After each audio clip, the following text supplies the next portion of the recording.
Welcome back to the manor. Julian McBain here. Sound check. There we go. And this is my 66th Saturday vlog. And it's Mayhem vlog. Yes, right, folks. It's Easter Mayhem. And we're going to start with our panda bear, the Mehua Kwan, which I am probably screwing up the accent on, but that is something I can work on. I promised myself I wouldn't do it. I was lying to myself. We all knew I would. Hope the gun lasts for this hour, though. So, okay, it's been a hard week. I knew it was coming. It's been a series of hard weeks, and there's a lot of different stressors that are coming our way, and I'm sure that a lot of them are pretty obvious. Job change, COVID, dealing with some family stuff. They're all things that kind of pile on. And this is normal, right? It's normal to feel heightened stress when things are going on, and the more things that are going on, the higher that stress will be. And so the level of stress that I've been experiencing is similar to the stress I had back when I was working 70 hours a week, which even with the YouTube channel and as much as I do on it, plus my regular 9-to-5 job, I'm still not working those kinds of hours. But at the same time, because of everything else going on, all that piled stress, it's the first time I felt like this in almost 8 years. So it's been a long time. And it only occurred to me now because a big part of it is finally taken care of. And I can't go into what it was, but it was a family matter. It's been resolved. And so I'm starting to... Oh, wow, 100 points right off the bat. That's good tidings. Not that I think we're going to place, but that's good tidings. Now that that's not there, it's starting to vent all of that pressure. And so it occurred to me that it's very similar to the stress that I felt when I was in emergency services. And I did emergency services for several years. I did search and rescue for 3 years. And I did firefighting for 1.5 years. And of course, I've been in the state guard. This is my second stint. I'm going into year 3 of my second stint. I did a year plus before. And so it's the same fight or flight response. It's the same need to be ready to react to anything at a moment's notice. And it's different from the stress I feel when I go into the ring. Right? There's a certain amount of stress you feel there, especially when you're doing something that you don't normally do. Like I do a lot of fencing. When I go and step into the armored combat ring, I feel a bit of stress because I know all the things that comprise that, but I don't do it very often. When I step onto a fencing field, I don't feel stress hardly at all. I just kind of relax and go with the flow because that's what I do. That's who I am. Armored combat's different. When I did ACL, it was much different. When I did my test, that was different because it wasn't just fencing. It was fencing for 10 constant minutes. But none of that relates to the level or the type of stress that this is. This feels very much emergency services like. And it was just constant. I mean, you have to be ready to react whenever you had to. And now that that particular crisis is over, it's just kind of slowly boil down as my body realizes and catches up with my brain that it's done and we can relax again. And so, and I think that if I was able to do regular practices, like actually go out and fight, the stress level wouldn't be this high because there's the endorphin rush that comes with fighting, with being in that simulated combat, because it's not true combat. There's no chance you're going to die, or there's an extremely slim chance that you're going to die. A lot of things have to go wrong for that to happen. And I've seen people take really terrible injuries in a fighting ring and still be okay. I know a guy who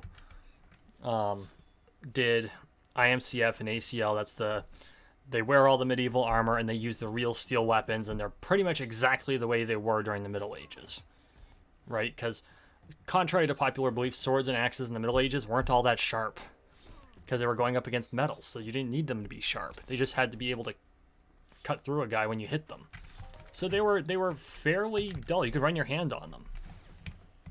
Well, his helmet came off at an inopportune moment. He ended up with an axe in his head. He survived, and apparently retained not only all of his cognitive functions, but his IQ, because the guy's got an IQ that's off the fucking charts.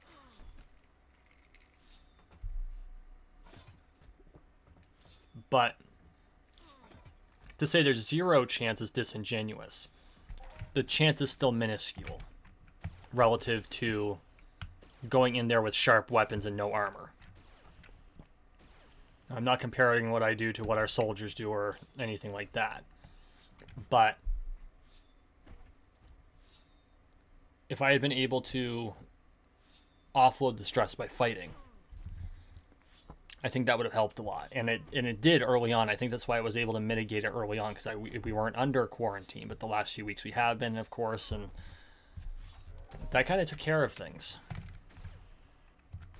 Or prevented that type of release. But now that I have time and I can process through,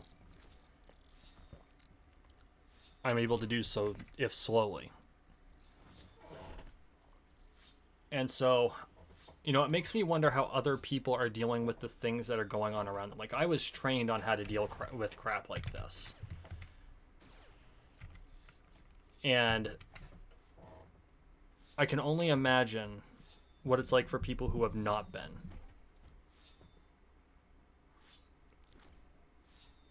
Because for me, this is just, okay, we know what to do. Our body knows how to handle it. You just power through until it's over. You know, it's COVID-19, we just power through until it's over. And then when it's over, you look at what you have left to work with and you work with it.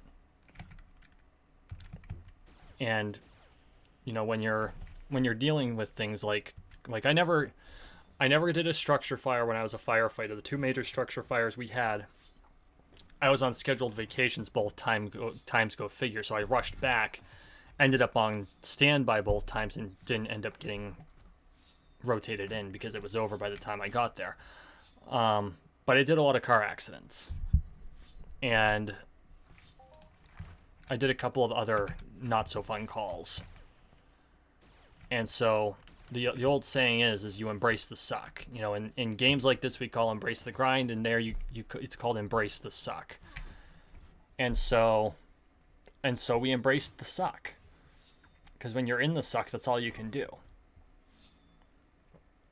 And so that would be, and I can't just like go to people who don't know, who haven't been through the training to deal with it, because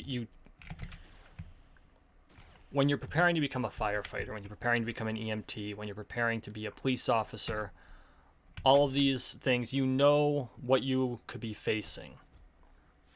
And so as you're learning all the skills to deal with it, you're also mentally preparing yourself for those calls. And so it's almost as if you are deliberately inflicting yourself with minor traumas, in order to be able to deal with a major trauma later. And I think that's what it's all about. I'm currently listening to Dan Crenshaw's Fortitude. And whether you like the man or not because of his politics, I don't care. The guy was a Navy SEAL. He was in Afghanistan. He got blown up. One of his eyes is gone. Now he's a representative from Texas. And as he described the way that what the training did, it occurred to me that, because he went through BUDS, which is basic underwater demolition and SEAL training. And it's extreme. Never been through it. But when I was trying to get into the federal military, to the U.S. military, as opposed to the Vermont state forces, I looked at the possibility of doing special forces training or BUDS or something along those lines. And so, of course, I talked to people who had been through it. We had SEALs come to my school because I was in junior ROTC. And so, watching all the things you have to go through, you're pretty much, and it's basically hell. You deliberately put yourself through hell. And so it's 9 weeks of deliberately traumatizing yourself so that you can overcome trauma later. Because you can get out of buds. In fact, they can't throw you out unless you commit a crime.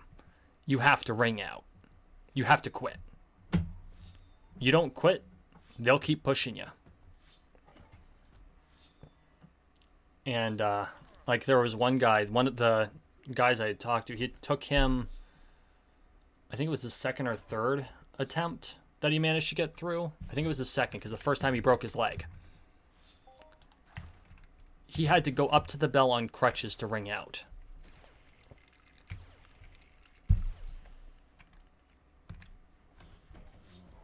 I mean, obviously there are going to be exceptions to the rule. But just imagine how extreme a training has to be. These guys put themselves through hell on purpose.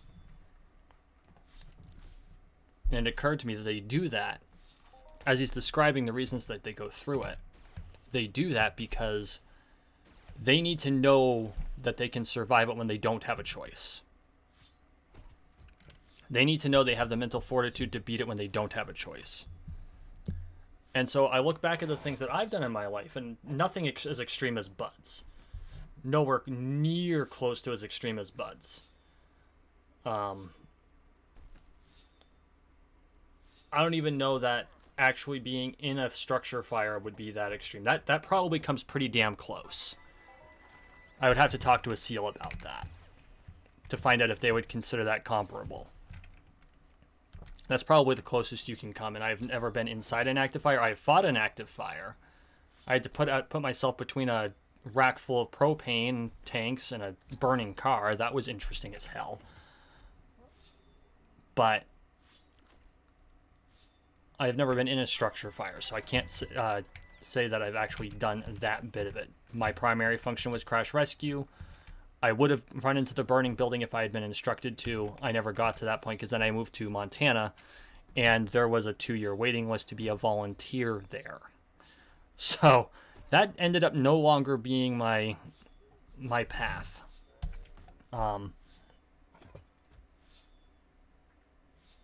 But I looked back at the things I've done to harden myself, to become tougher, whether it was on purpose or not.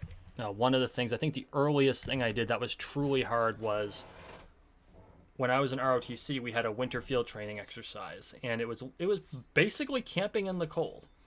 We pitched our tent. It was one of the old big army canvas frame tents. You could put the coal stoves in it. And we set those up right on the snow. The floor was snow. You had to put on your vapor barrier boots. I mean, we were all teenagers, so they weren't going to take any chances with us. You know, it's not actual military training. It was to give us a taste for it to see if we wanted to do it for real when we graduated. And came with a lot of perks. I have fired a 155 millimeter cannon in my life. That was fucking exhilarating. But it wasn't so exhilarating at 1 o'clock in the morning when we discovered that we had pitched tents on top of a frozen creek that wasn't on the map.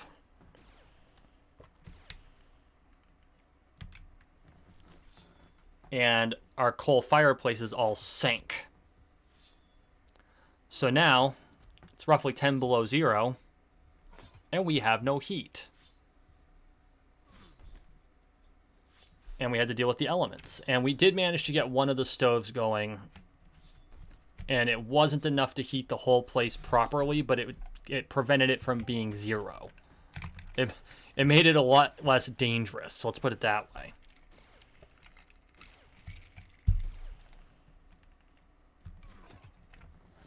And so that was my first taste of doing something truly difficult. And when my son was in Boy Scouts, I really wanted to do... In North Dakota, they call it Zero Hero. Here they call it something else. But basically, the rule is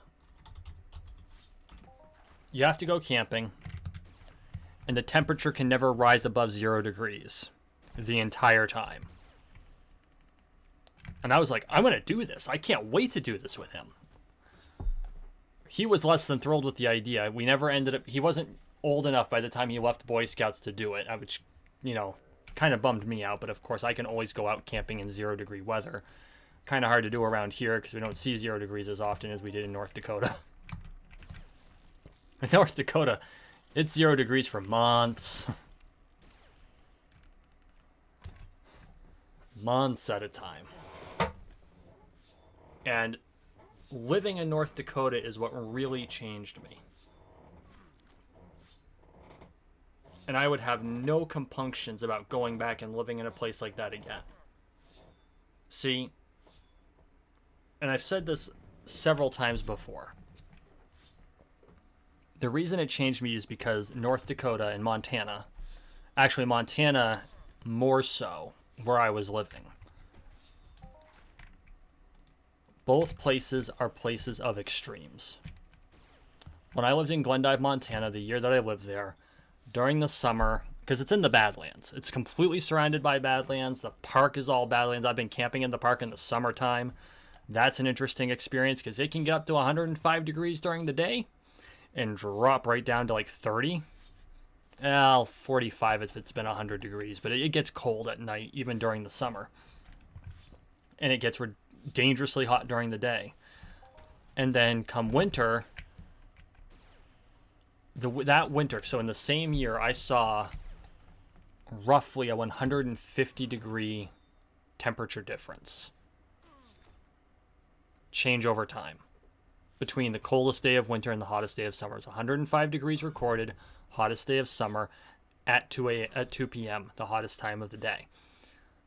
In the winter, it was 45 below zero. Now, they didn't have the winds per se where I was living. If you went out of the city, you'd have the wind, but not like it was when I was living in Bismarck. North Dakota is windier than Montana. But in the Badlands, they've got these big sandstone formations that are basically, you could call them hills, but they're not really hills. They're giant rock formations, and there are buttes out there, and they break the wind. North Dakota doesn't have that. And so I think overall North Dakota has the harsher winter weather, but Montana has way harder with summer weather, especially if you're in eastern North Dakota or central North Dakota in comparison. Western North Dakota is also Badlands, and so it can get like that there.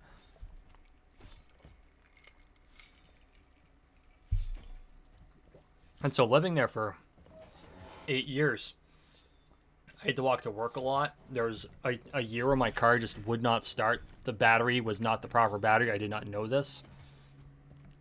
It did not have the cold cranking amps. I had to replace not only the battery, but the terminal in below zero weather. Which, if you ever replaced a battery terminal or done electrical at all, you can't use gloves when you're working with electrical. Not effectively. It's just you lose too much dexterity. And so what I'd do is I'd warm my hands up in the gloves and under my jacket, and then I'd quickly take them off, go out, do the next step, and then quickly stuff them back in the jacket so they wouldn't get damaged by the cold. And finally I got the car running again because it had been a month and I was just sick and tired of walking to work in below zero weather. Because it wears on you. It is tiring being out in the cold.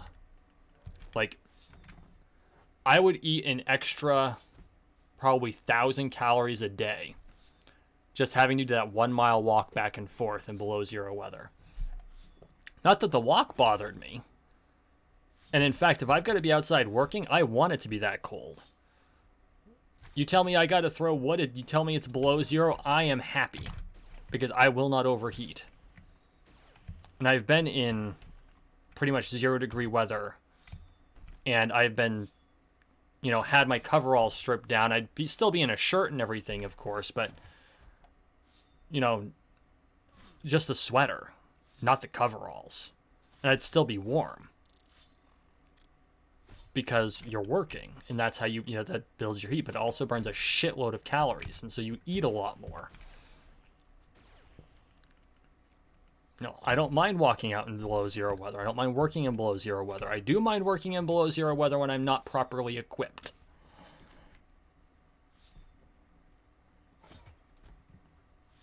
And that's why, I think that's why I like Texas so much too. Because Texas is another place of extremes. It's not too far to the desert. It's not too far to places where it gets absurdly hot. Now, I'm someone who has an easier time weathering the cold than the hot. But I've been through some extreme heat waves. I can deal. And so, Crenshaw mentioned that we deliberately inflict suffering upon ourselves in order to know what we're capable of. And that really struck a chord with me.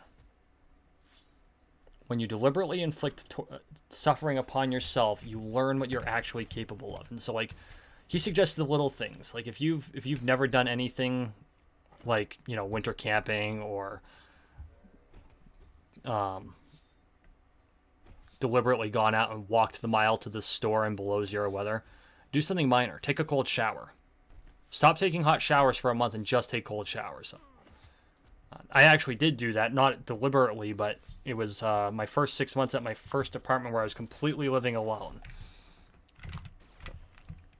The hot water heater was not heating the water very well, and so I got 6 months of cold showers, and finally I got sick of it and discovered that one of the other tenants had turned the hot water heater all the way down. So we weren't getting any hot water at all. And so, like, I couldn't even do dishes properly. I don't mind taking cold showers. I want hot water to do my dishes to make sure they're sanitized. Which I know it's kind of a placebo effect there. It's really the soap that does it, but I've always done dishes in hot water. I hate doing them in cold. I do think it helps to clear the film away better.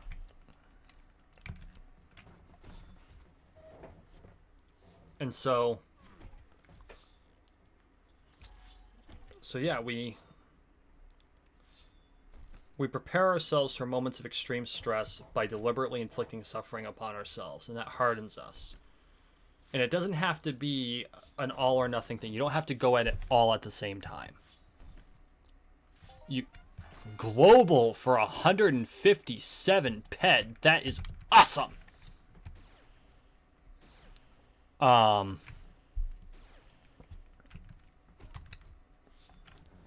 As an example, when you become a black tiger, to become a tiger, you have to beat a 10-minute test. And the entire purpose of the test is to inflict suffering upon you. When you break it right down. I never thought of it this way, but after hearing that and thinking back to the test, that's exactly what it is. The entire purpose of the test is to inflict suffering. And it's not for the sake of suffering. It's for the sake of you realizing that there is more inside of you than you really know you have. And it didn't occur to me. It didn't process properly until I was listening to Crenshaw's book. And to a certain extent, like I listened to a lot of Jordan Peterson, and so I got the idea that, okay, it's a rite of passage. And it is. It's a rite of passage in the truest sense. Because you are undergoing an extreme situation in order to prove you can make it through. And if you pass, you are a changed person. And I was most definitely a changed person after that test. Because I knew I was capable of more. Like, I knew I was capable of a lot, but there I knew I was capable of more. I knew where I thought my breaking point was. And I discovered I was wrong.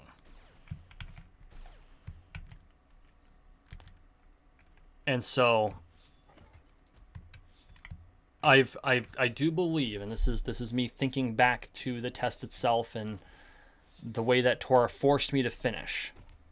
Or he didn't force me to finish, but he made me finish. And there's a difference between it. It's not like he chained the sword to my hand and said, "You're not allowed to go, and I will beat the shit out of you if you quit."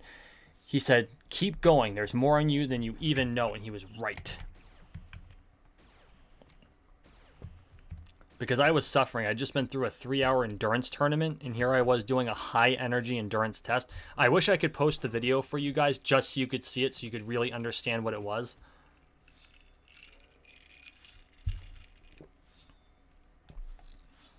But the point is, it was 10 minutes of extreme difficulty. It was 10 minutes of suffering because I was exhausted. I was already tired. And then by 3 minutes in, you're exhausted. And then by 5 minutes in, you can hardly hold the swords up. And by 7 minutes in, you're done. And you want to walk away. And I tried to walk away, and they would not let me. And by 9 minutes, I found that reserve of energy that was inside me. And all of a sudden, all of my moves, because I've watched the videos several times, all of my moves became so much more crisp. Because at that point, you've got nothing left. So you're like, fuck it, I'm all in. And that's when you know, that's when you realize that there really is more there.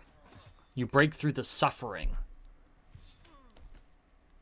And you become more than you were. And I think that happens every time we experience a trauma and process through. We experience a trauma, we deal with the consequences of the trauma, we process through it, and we become stronger than we were before. And I honestly think that part of the reason that we have such difficulties dealing with trauma today is because we don't experience as many traumas as we used to. And I'm not saying that's necessarily a bad thing. Like, we're not subjected to the type of trauma that people who live in places where it's hard to find water are subjected to. That's a testament to our ingenuity and our ability to build our world around us. That is not a bad thing. But at the same time, it does mean we need to find a way to be able to make up for the fact that we are not gaining that mental experience, that ability to handle things when shit does go wrong. Because people who are constantly dealing with the suck, when the suck comes back, they just deal with it. It's like, okay, it's more of the suck. I dealt with the suck yesterday, I'll deal with the suck today. Whatever. And I'm not saying it's a good thing for you to be dealing with the suck day in and day out, because that'll give you a heart attack. That's why heart attack is the _1 killer of firefighters, and I believe it's the #1 killer of police officers, bar none. Believe it or not, fire is not the #1 killer of firefighters. Heart attacks are. The #2 killer of firefighters is vehicle accidents. I do believe the third one is smoke inhalation. Because PPE does tend to... Because PPE can fail. It absolutely can fail. Or you run out of oxygen when you're trying to help someone. That happens too.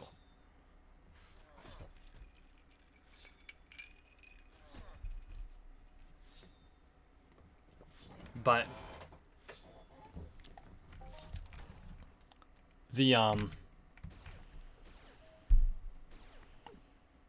But the stress... We have built a world around us where we don't feel that stress constantly, and that's good. But we have not replaced those things that taught us how to handle that stress effectively, and that's bad. And that's why I like things like the Tiger test.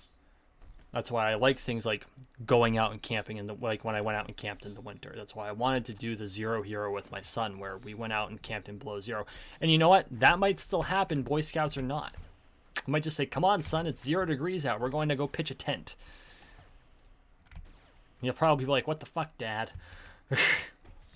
Honestly, he's asleep, so I know he can't hear me.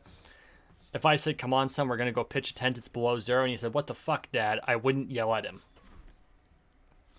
Because that would have been my reaction if I was his age.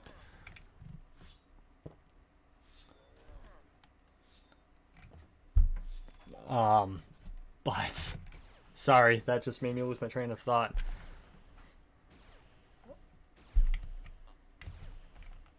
But I think that we need to come up with a method to replace those rites of passage. I found mine, and to a certain extent, I do think I need to go through it again. It'll be a while.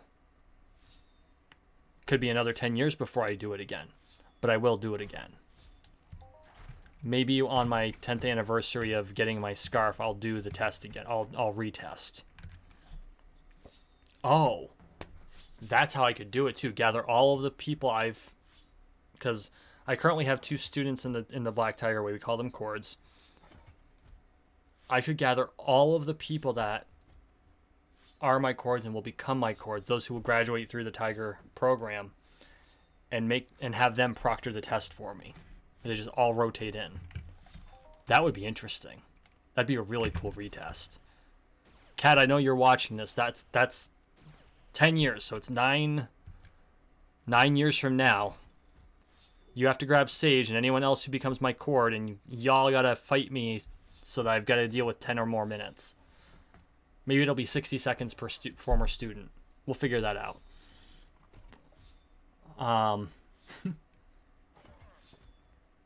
Because they do. They're really important. They really change your mentality. I never thought like this before I lived in North Dakota. I hated being out in hardship. Why do I want to be out in the winter? It's cold out there. Give me the nice warm house. Now it's like, it's not that cold. It's only 10 below 0. I've seen worse.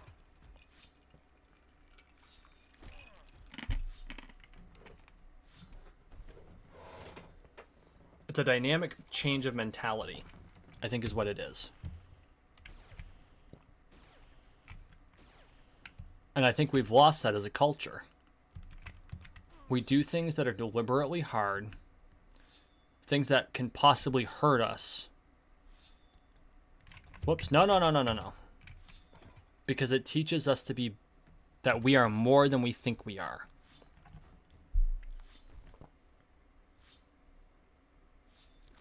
We are more than we think we are. And I think that is fundamentally correct. I was doing my marketing stuff for my job today, and I had seen a quote, and I can't remember who said it. I think I wrote it down. Hang on. Because I was on this tangent. Pull out my handy dandy notebook.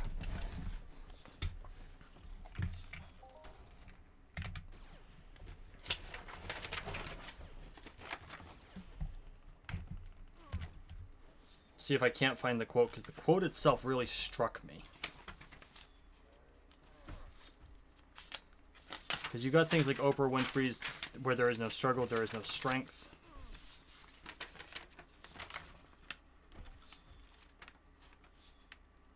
Here it is, Carl Jung. Carl Jung, for those of you who don't know, is pretty much one of the 2 fathers of modern psychology. He basically took all of Freud's theories, which I have a lot more respect for now. I used to think he was a kook, but he was, to a certain extent, but he was a lot smarter than I gave him credit for. Carl Jung took all of Freud's theories and really honed them to a razor's edge. And if you ever want to be terrified, read Carl Jung's psychological works. He really got in there and figured out how the brain works to the extent that we can understand it today. And I mean, we don't know shit about the brain now, but we understand a lot more, and it's largely thanks to Jung taking all of Freud's stuff and figuring out, okay, we've got the knife, but now it has no edge. And he sharpened the edge so that we really understood the parts that we had figured out. But his quote is, "Man needs difficulties. They are necessary for health." Keeping in mind when Jung was, we can extend that to all humans, male, female, non-binary, etc. We need difficulties to be healthy. We need trials. We need tests. We're not just talking mental tests, physical tests. We need deliberate, measured suffering. And I think this is something that Jordan Peterson kind of touched on too. We need justification for our suffering. Well, if the justification is figuring out how to withstand suffering, that's justification in and of itself.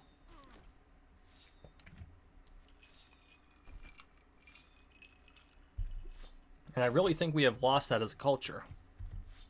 I do. Now, when I was a kid, 16, 17, I would play video games a lot. Big surprise there. But what I do is I try to find the most complex puzzles, the hardest areas to get through. I would play a Final Fantasy and try to beat it at the lowest possible level. I beat Final Fantasy 8 at level 35. No, 38. 38. Okay. Final boss, level 38. Most people played at level 100.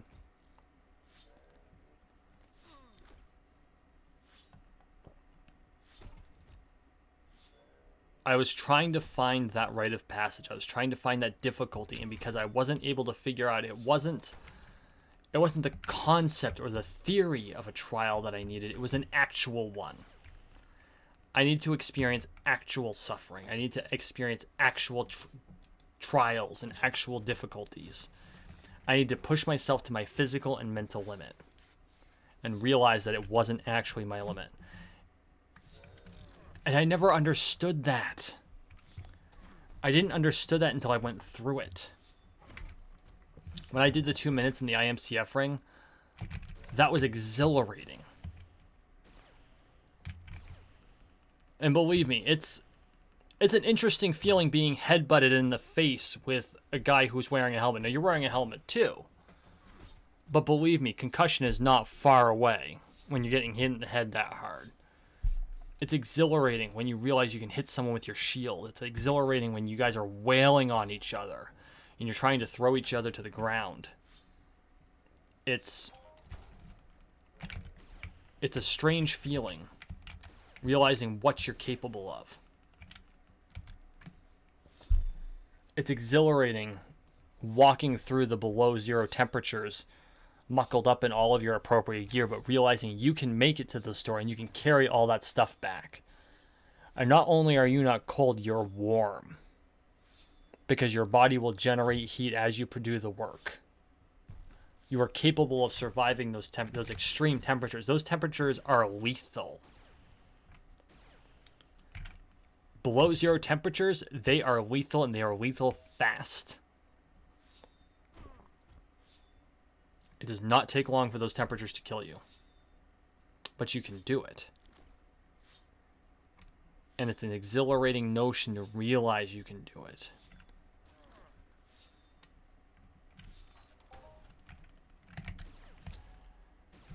And so, I would honestly recommend to anyone, find something tough to do. Find a skill to learn that has a test at the end. Do the proving from Horizon Zero Dawn in real life. Find a way to kind of adjust for it. I mean, obviously you can't run along logs over big giant ravines and shit like that, but dare to do something hard. Dare to do something that's physically and mentally demanding. Go out into the desert with Of course, first off, I'm not advocating doing this without proper gear. I am not advocating doing this without proper gear. Go to a wasteland weekend. Go out into the desert and camp. Not alone. Again, safety first. You don't have to. You can you can do something that's risky without being stupid. Okay? Going out for a walk in the Badlands is risky. Going out for a walk in the Badlands without a partner is stupid. How do I know this? I did it. Thankfully, I realized when I had reached my limit and I turned around. Because I'm like, oh, I want to go here, but if I break my leg, ain't nobody gonna find me out here. So I turned around. Well, something would have found me. Probably a coyote. I don't know about you, but if I'm laying on the ground with a broken leg, the last thing I want to find me is a coyote.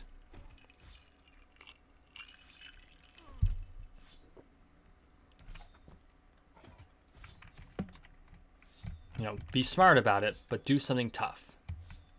Go camping in the desert. Go winter camping.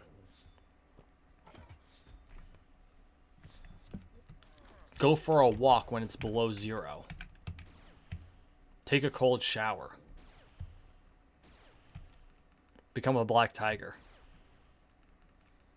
Join the military and go through boot camp. Do the Spartan challenges. These are all things you can do. For the most part. There are certain things that will be closed to some people. Like, I can't go to military boot camp because I got medicaled.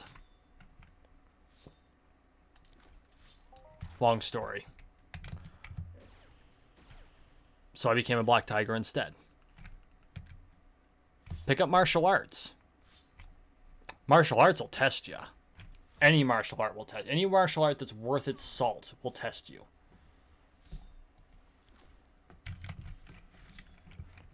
Find something that's extreme. And it doesn't have to be extreme like jumping out of an airplane with no parachute. But it can be something that's extreme for you. And as you get through it, you'll realize it's not as extreme as you think it is.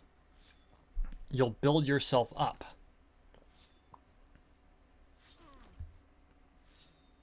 Dare to do. And you'll become more than you are.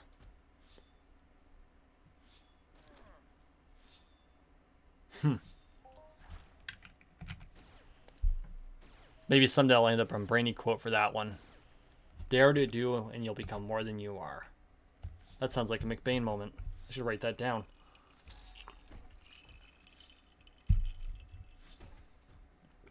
If this is tomorrow's McBain moment, you'll know where it came from.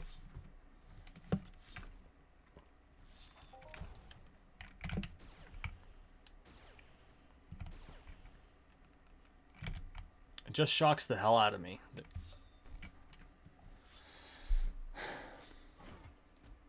It never occurred to me when I was younger that this is the way things are. But looking back, now I'm surprised that they've changed so much.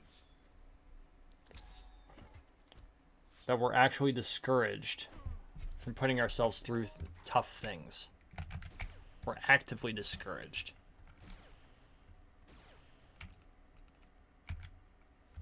Why? I don't get it. I mean, we all have limits. We all have actual limits. And we want to make sure we don't surpass those limits because that's when we actually get hurt. But those limits are always further than we think they are. And nowadays, we don't even put ourselves close to that limit. We're losing who we are as people.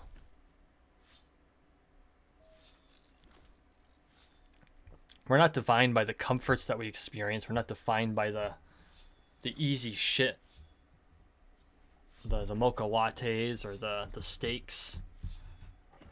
I'm a foodie, so that's all I can think about. We're not defined by the easy. That's not what makes us who we are. We're defined by the tough things that we go through. And the funny thing is that things that we think of as tough in the modern age aren't nearly as tough as what we're capable of dealing with. We have all this technology. It was a tough day. I had no Wi-Fi. Sure as hell beats, it was a tough day because I had to go hunting for food.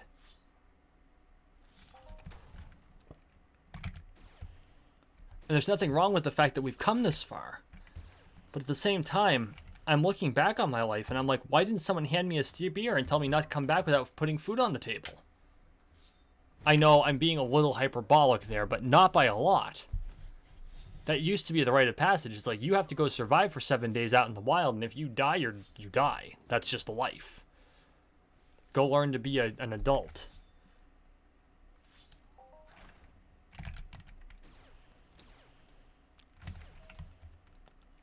I mean, it's good that we don't have to go through that anymore. But at the same time, I think we almost need it. And there's a difference. Back when we were hunter-gatherers, back when we were before the Roman era, you know, the Germanic tribes during the Roman era,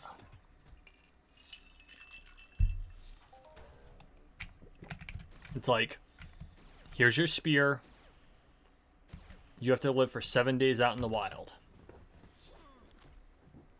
Usually during winter. And you weren't given a whole lot else besides your weapons. You know, maybe some basic necessities like a flint and tinder, flint and steel. Basic shit. Go out and survive. Come back in 7 days. If you come back before then, you're not going to be allowed back in.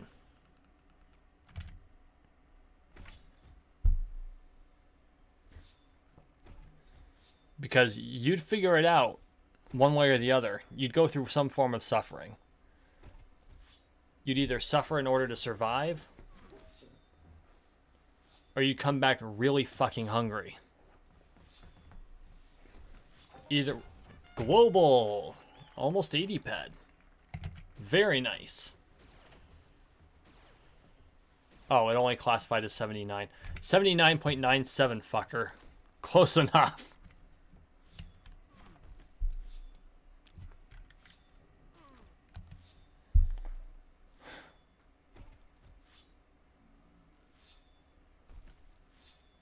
And that was a rite of passage. If you made it, you were an adult. And if you didn't make it, well, you never came back. In those times, we needed that just to survive. Well, we don't need that to survive anymore, but maybe we need it to be better than we were. Maybe we need that to be better human beings. Not necessarily go out survive in the wilderness for 7 days, but some sort of extreme challenge like that. And that's why people are always looking for something like that. That's why the Spartan Challenge is so popular.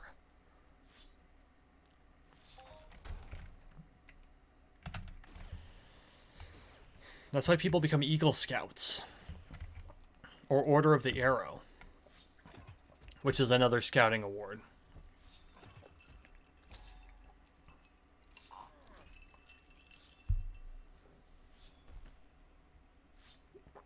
These are all things that require that we break through what we think is the limit of our mental fortitude and overcome. I remember as a kid, I wanted something more than anything else. And you're not going to be surprised when I say it. I wanted to be a knight.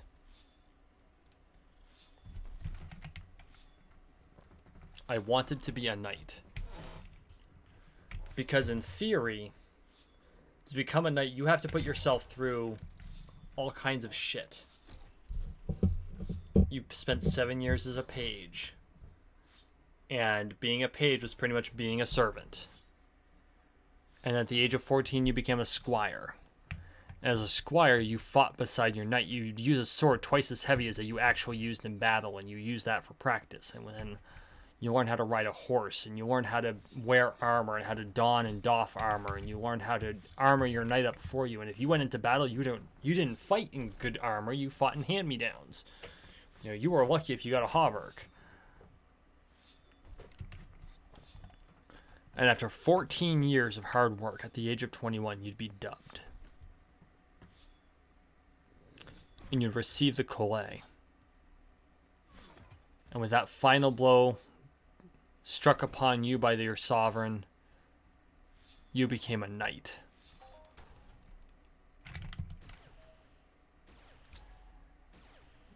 "14 years of hard work culminated with a strike across the face with a closed fist." Because contrary to popular belief, they didn't really put the sword on either side of your shoulder and then once on the head. That came later. You'd swear your oath upon the sword, and then you take the final blow you'd ever have to take without being this is the final blow you'll ever have to accept unanswered. I believe was the technical wording for it. And then they just slug you.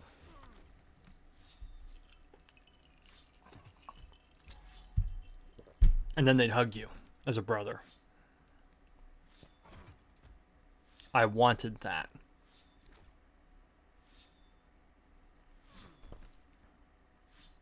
Now, my ambitions have changed, if only slightly.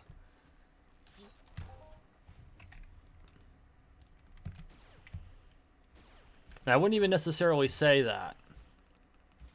Someday I will leave the fencing field temporarily to don the armor and pick up the wooden weapons of an SCA heavy fighter to strive to earn the white belt.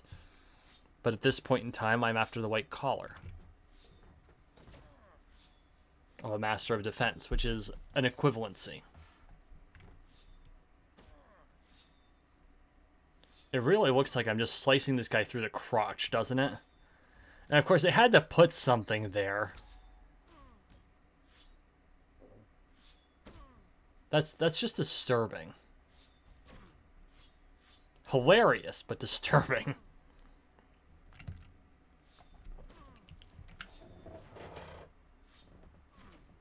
So yeah, I truly believe that we are defined by the suffering we deliberately put ourselves through. It's important that we do so.